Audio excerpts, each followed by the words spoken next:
সেমিতে হাড্ডাহাড্ডি যুদ্ধ।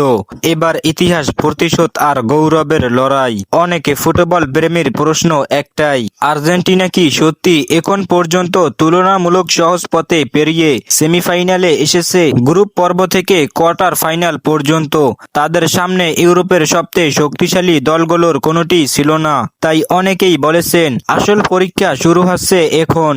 কারণ এবার প্রতিপক্ষ শক্তিশালী ইংল্যান্ড, একটি দল যারা শারীরিক শক্তি, দ্রুত ট্রানজিশন, সেট পিস এবং মিডফিল্ডের আধিপত্য দিয়ে যে কোনো ম্যাচের চেহারা বদলে দিতে পারে। জুট বেলিংহাম, বুকাও সাকা, হ্যারি কেইনদের নিয়ে ইংল্যান্ড এই বিশ্বকাপে দেখিয়েছে সুযোগ পেলেই তারা প্রতিপক্ষকে শাস্তি দিতে জানে। কিন্তু বিশ্বকাপে আর্জেন্টিনাকে কখনোই হালকাভাবে নেওয়া যায় না।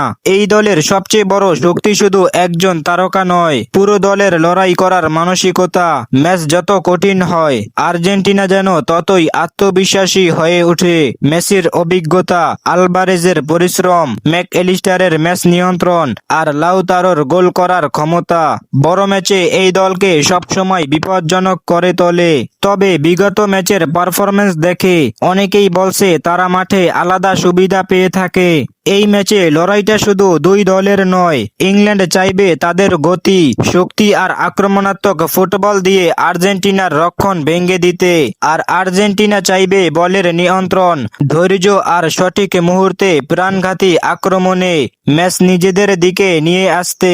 এই সেমিফাইনাল হয়তো ঠিক করে দেবে আর্জেন্টিনা কি দেখিয়ে দিবে তাদের সাফল্য শুধু সহজ ড্র এর কারণে নয়, সত্যিকারের বিশ্ব চ্যাম্পিয়নদের মানসিকতার ফল। নাকি ইংল্যান্ড প্রমাণ করবে এবার তারাই নতুন ইতিহাস লিখতে প্রস্তুত। বিশ্বকাপের ফাইনালের টিকিট পাবে মাত্র একটি দল, আর বাদ পড়বে আরেকটি ফুটবল পরাশক্তি। আপনার মতে কে যাবে ফাইনালে, আর্জেন্টিনা নাকি ইংল্যান্ড? কমেন্টে এখনই আপনার মূল্যবান মতামত জানিয়ে দিন।